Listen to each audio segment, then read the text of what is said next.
So today I'm going to be pre-pooing, but while I pre-poo, I'm going to be talking about like how to seriously get growth. Let me not even think growth, because a lot of people say, you know, I want to grow my hair, and we try all these different tactics, myself included.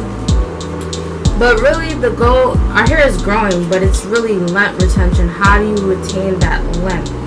And if you're fine, sorry, I'm putting clothes on and I'll explain why in a second. If you're fine natural like myself, you probably do this where you're like, oh, let me try this different oil, let me try all this stuff.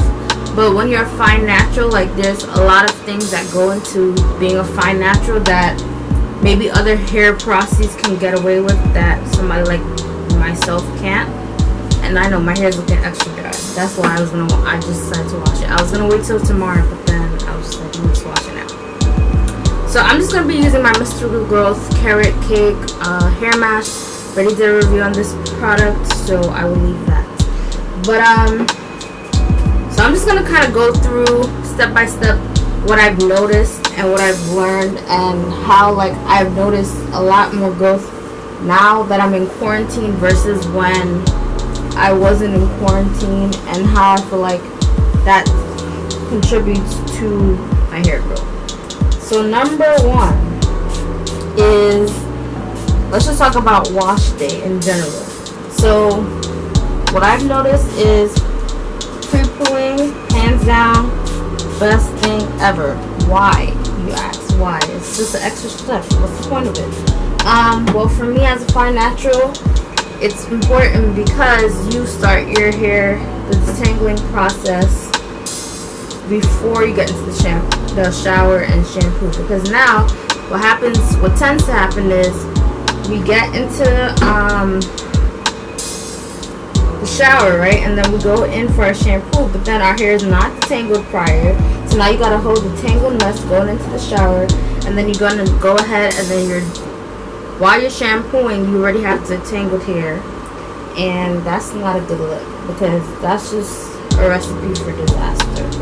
Ooh, look at this. So you gotta be mindful of that and detangle prior.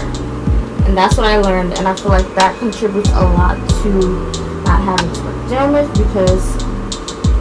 or even shedding, because I don't even deal with too much shedding now. I feel like in the past I had shedding, but now like it's just been reduced to the point where it's like nothing at all. So that's definitely a blessing, if I say so myself. So if I can't tell you anything else, if you didn't learn anything else, pre-poo, like, yes, it's an extra step, but it's going to save you in the long run. Step number 2, when it comes to, well, in general, finger detangling is your best friend. Yes, I know in the past I've talked about the tangle teaser, and while yes, it is, I'm not going to say it's not a bad thing to use, never use it. I did like using the tangle teaser, but I will say that let's say you do get a tangle in your hair, sometimes you can be a little rough when it comes to using these type of styling tools, with a comb, a brush. That's why it's probably best for you to use your hands. And before I started using tools, I was using my hands. Before I used the tangle teaser, I was using my hands, and I found that works so much better. Okay, using your hands and not using brushes, because I feel like you're a little more gentler also when you're using your hands, and you can actually slowly separate. Like if you're really getting a knot, or your hair is super tangled, you can take the time to really go in there, separate it nicely, and like go in instead of just raking the brush through it. Because when you rake the brush through your hair, forget it. Like, you just causing unnecessary breakage to your hair because you decided, hey, you know what, I'm just gonna go ahead and just go straight through it like that with whether it's with the fine tooth comb, a tangle teaser, whatever you use. Don't do it. And there's been times when I've done it and I was like, why did I? You knew better. You knew better, Abigail. Don't do it. Next thing that I would say for fine natural hair is, and this one may be like, look, I'm telling you right now, like sometimes for videos you'll see that I have my hair in twists, and sometimes I have it all out, and I'm telling you right now, don't do it. When my hair is all out, meaning like you see how I'm putting my hair in twists right now, if I leave my hair not in twists, just all out, recipe for disaster. Why? Because I go ahead, right, and I leave it all out, but guess what? In the process of me leaving my hair all out like that, I am just gonna cause more breakage, because when I shampoo my hair now, when I go into shampooing, all that shampoo is just going through my hair, creating unnecessary knots that I could have avoided had it been twists. Now I will say, when you have twists, yeah, they may unravel, and that happens, that's fine. But at least I know when my hair is in twists, they're just twisted up and they're detangled and they're not knotting on themselves. Because when it's outside, or when it's all out in a fro, it's gonna start knotting up, and then when detangling comes, it's a way longer the process than I'd like it to be, because why? I did not take the proper measure to just leave my hair in twists and just shampoo my scalp. Because if you think about it, shampooing your scalp shampooing is, you're not focusing on your hair itself, you're focusing on your scalp. So you don't need to be over here doing extra, right, and having your hair out, because it tangles. If there's one thing with fine natural hair, if you didn't learn anything else from this video, with fine natural hair, we are susceptible to breakage. So if you want to go ahead and do that, I'm just telling you, I've noticed a significant difference between when I shampoo my hair like this, with my hair out, or shampoo my hair like this in twist. Now yes, I will say it does take a little longer, because when you're twisting, when you have to do like untwisting, because what happens is sometimes you may have leftover shampoo, so you may have to just rinse it out again. But I rather unravel the twist and make sure it's fully rinsed out than just shampoo my whole head in the afro state, because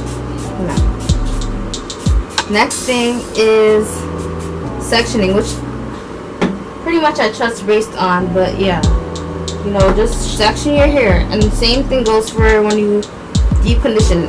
This is for all hair types. Deep conditioning is important for all of us, but it really is important because that's what adds extra moisture after you go ahead and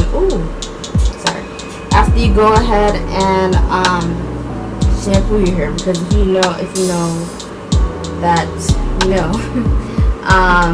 your hair tends to sometimes strip with certain shampoos, and even if it doesn't strip, your hair needs that extra bounce.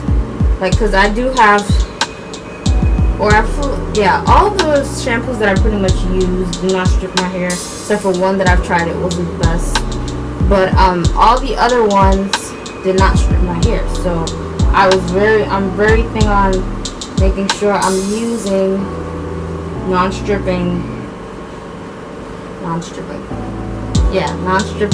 shampoo, because in the end, that's gonna make sure that my hair, I keep as much moisture, because after, especially when I use any pre-poo really, but when I especially use this one, I've noticed, like, I've used a couple. This one alongside the African Pride, which I'm still gonna finish using it. I had bought another one and then I found out, FYI for all you guys who didn't know, African Pride is actually not a black-owned business, but I already purchased the product and I did like it, so I purchased it before all this happened, and me not knowing that it wasn't a black-owned business. So I'm still gonna use what I have left, but in the future I know that African Pride is not a black-owned business. But anyway, so between African Pride and the one that I'm currently adding to my hair right now, those are hands down the best peoples, because I know it's done its job when I rinse it out, and my hair feels like, especially with this product, my hair feels like butter after washing it. It feels so moisturized. It's like, do I even need to condition my hair? And that's why when I do use this, I tend to like don't go heavy on with deep conditioning in terms of like keeping it forever. Now some people deep condition and they deep condition for like hours. Not hours, but like, you know, some people do like, you know, your standard hour or 30 minutes. If I do something like this pre-poo, I tend to just do like, if the product says 15 minutes for deep conditioning, that's what I do. 15 minutes and that's it. I don't like make it go longer than it has to, because it's not, honestly, it's not really necessary, I feel like. And there is such a thing as over moisturizing, I think it is. I forgot the difference, but I watched it. Like for tea, you can like be over moisturizing. That's why they said, you know, you shouldn't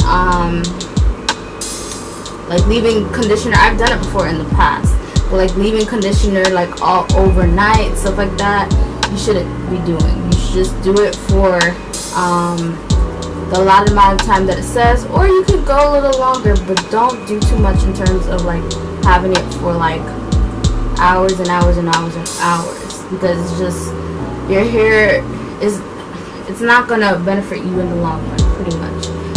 What else was I gonna say about natural? Oh, I can't stress this enough, and I realized this being in quarantine.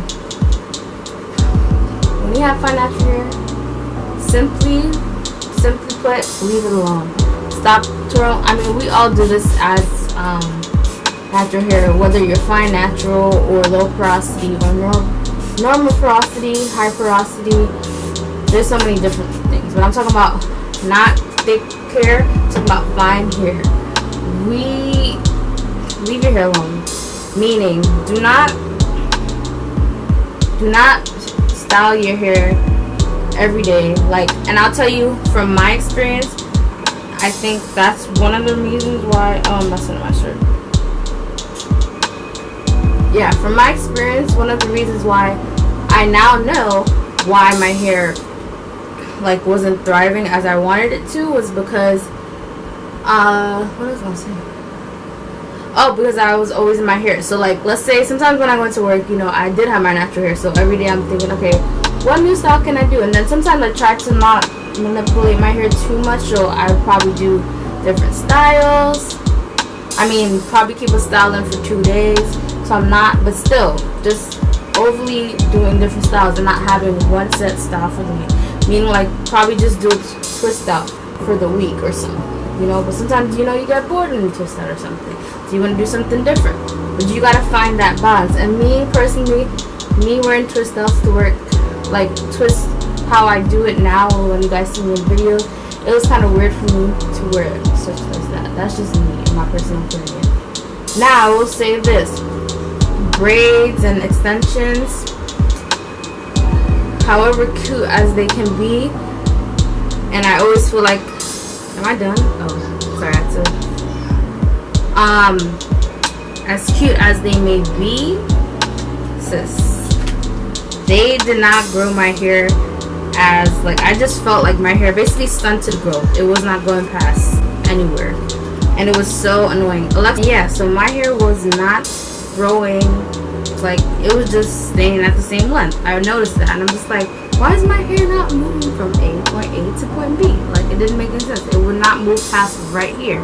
So then, as I'm in quarantine, I noticed that my hair clearly likes when I do not touch it. And when I mean do not touch it, not only am I not touching it, but doing low manipulation styles, meaning twist outs like I've been doing. Now with the mini braids, it's just a lot. And with mini braids, I will stress that if you're fine natural, you cannot be leaving it. Like, I know I said I was going to leave for a month, but it was not happening because our hair tangles really quickly. The most, maybe 2 weeks you could leave it for, and that's it. So if I ever do braids again, it might be chunkier, like I did my sister's, because I can't do the small braids. It took too long. That's why I tend to do mini twists, because they're pretty simple and I can twist pretty quickly, bam, bam, bam. Or you can also do like flat twists, which I think I'm gonna do next for my next style. I don't know as yet, but those are just some of the things that I noticed. Like protective styling but low manipulation styling is key.